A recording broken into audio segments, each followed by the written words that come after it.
Well, hello everybody, and welcome back to Cyber Spotlight, the people behind security. We are joined today by Leigh Honeywell of Tall Poppy. Leigh, how are you doing? I'm doing great despite the couple of false starts there. Thank you so much. It's great to be on the show, Stephen. Yeah, thanks for joining me. I'm looking forward to learning more about your business and get some of your insights into today's cybersecurity landscape. But so right as we get into it, who are you, where are you from, and what got you into cybersecurity? Oh goodness. So my name's Leigh Honeywell. I am from Canada, although I've spent the last almost 10 years in the States. I'm back up north now. What got me into cybersecurity was sort of a winding road. I started out in university thinking I wanted to go to med school and was doing biophysics, mostly because I just really liked physics. And second year calculus just kind of wrecked me. And I'm trying to figure out what to do with my life instead. And I used to go to these like meetups based on this technology website called Slashdot that like nobody reads anymore. And one month, because there was like a monthly meetup at a bar in Toronto, somebody was like, "Hey, I'm going to New York for this hacker conference." And I was like, "That sounds really cool. I'm going to also go to New York for a hacker conference on a total lark." And I was like, these are my people. This is what I want to be doing. And I ended up switching my major to computer science and sort of scrabbling through a computer science degree by fits and starts. Was not a great student, and I actually dropped out at one point, got my first cybersecurity job working at Message Labs, former antivirus company, now part of Symantec. And I was actually there through the acquisition and was sort of one of the grunts of the antivirus world, sort of analyzing incoming malware, false positives, false negatives, that kind of sample. And I feel like I was really lucky in that I was able to find that kind of entry-level job in security industry. I think it's one of the things that we really struggle with as a field is creating these jobs. You know, there's probably 25 to 50% more cybersecurity jobs than there's cybersecurity people. And yet we can't seem to figure out how to like train new people. And there used to be quite a pipeline from computer science programs and other avenues into the antivirus field, but I feel like that's kind of gone by the wayside these days, and there's sort of nothing has really come back up as the pipeline into security, and I think it's one of the structural problems we have as a field.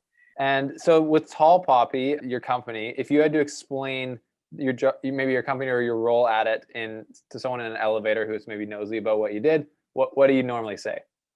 So it's my company. I'm the founder, chief cook and bottle washer. Basically anything that isn't engineering or first line customer support is my bailiwick. In terms of what we do as an organization, there's sort of corny explanations I can come up with, like we're digital bodyguards, but I actually think we're a lot more like a digital public health nurse. We've built a platform that teaches individuals how to protect their sort of personal digital infrastructure. If you think about your traditional cybersecurity awareness training focused on a company, it's like, how do you make sure you don't click on the emails and get the company phished, and don't write a password on a sticky note and stick it to your monitor and then tweet it out if you're a senator. Apparently that's something that happened yesterday in the States. But so there's that sort of like protecting the company angle, but there isn't really much on the market that's actually about protecting individuals and their personal accounts. So that's where we come in. Our platform walks people through how to protect your Twitter account, how to protect your personal Gmail account, all of these sort of pieces of our personal digital infrastructure. That's really our focus. And it's being that sort of trusted advisor to individuals about their cybersecurity. And we sell the service to companies to provide for their employees. We also back it up with incident response. So if Bob in accounting has a really nasty breakup and his ex is sharing his like nude pictures or whatever, like really, people are dealing with really pretty confronting and upsetting situations around their personal accounts, around their personal digital security, we will get on the phone with them and walk them through recovering from that. Cool. Yeah, that's super interesting work. Do you think the biggest misconception is about personal cybersecurity when people talk about it, instead of just focusing on like how to not screw up the business, but like how to not, get hacked or screwed up in your online presence for individuals? Yeah, I mean, I think one of the biggest pieces is that you can do it in a command and control way, like you can for your business's cybersecurity. And fundamentally, you're dealing with individuals who are autonomous about how they interact with the online world. there isn't sort of a single point of control like there is with a company. You can't just like get everybody on SSO and now you've solved all your password problems because people don't, they just have one password. You have to be able to convince people that like there is a better way than using the same password on every single website for their personal accounts. And like, why does it matter that their information was found in these like data breaches that are listed on Have I Been Pwned? Why does using a password manager and two-factor authentication, like how does that help keep them safe? And one of the things we often run into is this sort of like, oh, whatever, if somebody gets into my accounts, like it's no big deal. I'm not that interesting. But we're all sort of custodians of each other's secrets in many ways, right? If you think of like whatever email correspondence you've had with family members when they've been going through a tough time, or your best friend's getting divorced or something, all of these conversations and bits and pieces of data, again, with that sort of public health analogy, we have to keep ourselves safe so that we can keep each other safe. And I think the past year has really highlighted that. Yeah, no, that's for sure. Since COVID has started, speaking about the past year, has there been any major changes to how Tall Poppy functions or how your job within it functions? Super good question. Yeah, we were such a like in-person company before COVID. We, had this super cute, cozy little office in San Francisco with like whiteboards, and we would do like seasonal decoration and stuff. It was very nice, cozy office. And obviously we went fully remote. We were really lucky that our lease was up like 2 months into COVID. So we didn't end up paying like $1 zillion a month for an office we weren't using. And we've functioned like pretty well as a fully remote team. Done a lot of like team building activities. I don't know if you've heard of Goat to Meeting, but it's like a virtual visit to a rescue farm, and this like lovely person at the rescue farm, and they work with farms all over the States and Canada, and you basically get on a go-to-meeting call and the person like introduces you to the goats. It's just like, we've done it twice. It's great. That's hilarious. I love that. Yeah, actually we did it 3 times, because the second time we tried to do it, it was when there was that huge Apple like catastrophe software update in November or something, when everybody's computers froze. Do you remember that? Not specifically, but makes sense. Yeah, it was anyway, so we had to reschedule another goat visit. Anyway, so we went from very in person to completely distributed, but it's been fantastic actually in terms of our ability to continue to function as a team. I'm really proud of my teammates for being so resilient and thoughtful throughout the past year, and really being able to continue supporting our customers despite the world gestures vaguely at world. Yeah, that's good. Glad that you're able to pivot, and you've moved back to Canada, like you said before the call. And so things are running smoothly. That's good. Mm-hmm. What would you tell someone who aspires to kind of get into your line of work, or maybe they want to, maybe they're in cybersecurity and they have an idea and they want to like go found a company? Like, what would be a little piece of advice that you give to them? Oh man, I talk to a lot of folks that are sort of curious or interested about cybersecurity as a general field. And I think that like having even if it's not like a computer science degree, or you're not like a programmer, having that sort of technical grounding is pretty essential. Things like capture the flag, or other sort of learning opportunities, playing with labs, hacking web apps, doing, what are they called? Bug bounty programs. All of these are ways that people can sort of get their toes wet in the field and start to build up that portfolio. So many communities have local cybersecurity communities, whether it's local OWASP branches or DEF CON groups, or the various different local meetup cultures. And I think we're in a unique opportunity right now where all of the conferences are virtual. So you can sort of do a tasting menu of all of these security events around the world. There's like an incredible amount of security education happening right now. So going from those sort of online opportunities to in-person opportunities, building that network, that's how to get that first job, pivoting from either sort of general technology or as a first technology job, coming in with that technical background.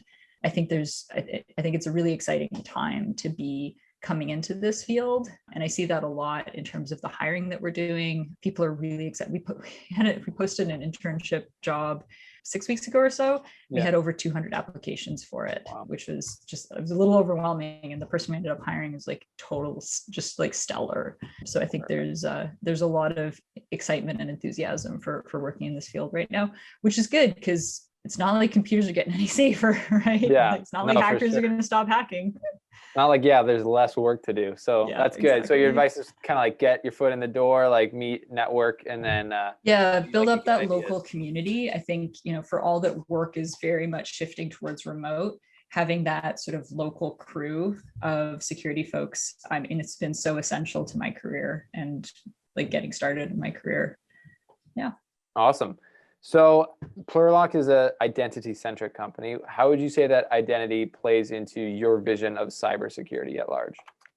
I love this question because I think it's like my grand unified theory of modern cybersecurity really plays into this. I think over the past like 10 to 20 years, we've been seeing this huge paradigm shift from thinking about cybersecurity from a device and network standpoint to thinking about accounts and identity. And that's really like where the bread and butter of cybersecurity is today, or for organizations where it isn't there yet because they're still on-prem, they still have a lot of data center hosting that they run themselves. Like it will be, their time will come too. And we are focused very specifically on personal accounts, but we see that as part of this larger mesh and ecosystem of identity centric security, because those personal accounts are part of what makes up the perimeter of your organization, even if it's a bit of an abstracted thing of like personal accounts being used for social engineering and for pivoting and for things like extortion and blackmail as methods to get into an organization via the various means that people have at their disposal. Right. Yeah, and that kind of leads into what I wanted to pick your brain a bit about more about. So there's obviously been some massive breaches in the news as of late with like Colonial Pipeline and Solar Winds, and those are obviously massive networks that have been compromised through different ways with ransomware. How does it differ, those attacks, how do they differ maybe from the focus that you have with Tall Poppy on the individual account security like you've been talking about? Is there any like nuances there, or are they kind of like in the same thing? Like if, one account got breached and then that can lead to it, or is it different? I mean, I think I've been following the ransomware stuff really closely because I think it's such a fascinating throwback in sort of contrast to what I was just saying about the shift to account-centric security.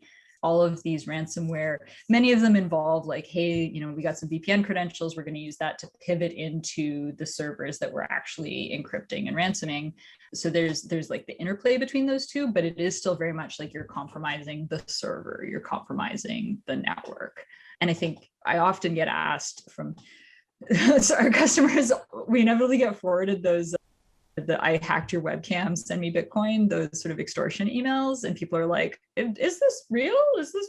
And no, it's not real. It's, they're spamming you because they found your password in a data dump from a website that was hacked. And they're just mass spamming this out. They definitely they did not hack into your webcam. You're cool. Whatever you've done in your private time is fine. And at the same time, like people are very worried about that, again, that device compromise and how to stay safe from that. But also things like ransomware in the news, people are like, how do I make sure my personal computer doesn't get ransomware? And so you have to sort of walk that back to like, hey, these ransomware actors, they're going after like very highly targeted organizations where they know there's a bunch of money, and like sort of that on-premise network where they're going to have these servers that they can actually like execute these attacks on. You don't typically, like if you're running, I think a lot of the recent ransomware because of the recent Exchange vulnerabilities, Microsoft Exchange, if you're running Office 365 or G Suite, you're not going to get ransomware. It's just like your email is not going to get ransomware. Some other data in your organization might, but it's not going to be your email because you're not the one hosting that data. And Microsoft and Google are generally pretty competent at one, having good backups, and two, not getting their servers ransomware, which I think the backups thing is an old SRE saying that if your data isn't in 3 places, it's already gone. That's kind of the answer to ransomware, right? One answer is patch your servers, like install the security updates when they come through. I actually used to work at Microsoft on the team that shipped the security updates. And one of my colleagues gave a talk for a number of years titled "Why Johnny Can't Patch." And so many of these breaches that we see in the news are like so avoidable if people would just install the security updates. That's all it takes. And if you're not going to install the security updates, you better have a good backup story. And that backup story will protect you from the commercial ransomware, It'll also protect you from any sort of individual or like drive-by mass ransomware type things. There's a story in the news a few years ago where the SF bus system uni got ransomware, and they were like, it's cool, we got backups, and they were down for like a day, and they just came back and they're like, we're good, we're not going to pay any money. So that was like, it's always nice to see when like people actually, and we were talking about this before the show, like you don't often get to hear those success stories of like, hey, people actually like really tried to hack us and they didn't succeed, because people don't talk about those. Yeah, it's not as big like of news. Vendors trying to sell you something usually. Yeah, that would make sense. But yeah, you're right. Like in the news, it's obvious, like avoided catastrophes aren't talked about as, you know, as much as the actual catastrophe. Yeah, like I like the synergies you draw there between, you know, just basic protecting your account through backups and through just good like security hygiene. But I feel like you gotta wash your hands, just like keeping safe from COVID. You gotta wash your hands. Exactly. And you know, I think companies are trying to get their employees to do that more and more, because obviously, as you know, like if your account gets breached, that could be bad for you, but it could be even worse for your company. So well, and I think that's actually like that's one of the essential things is it can't be individuals like doing the right thing to make it happen. It has to be through policy for the sort of corporate security side of things. You know, everybody tries their hardest isn't like a scalable strategy. It has to be. I think of things like security keys, where Google rolled out the YubiKey to their like requiring YubiKey access to log into your corporate Google account to their 85,000 employees, and they haven't had a single successful phishing attack since then, because it just like ends the whole class of attacks, right? Yeah. Like, and likewise, you've got things like Beyond Corp, where you can enforce like device policies and enforce things like patches. And people you got to tell people like, you just can't work on this laptop until you install updates. Like it's annoying. It's like, it is super annoying as a user, but when you know the underlying rationale behind it of like, we have to do this as a policy and as an automatic thing, like you can't just rely on people like trying their hardest. So. Yeah, the risk is too great. Yeah, you're right. No, some really good insight there, and very relevant, you know, topic of discussion of the day.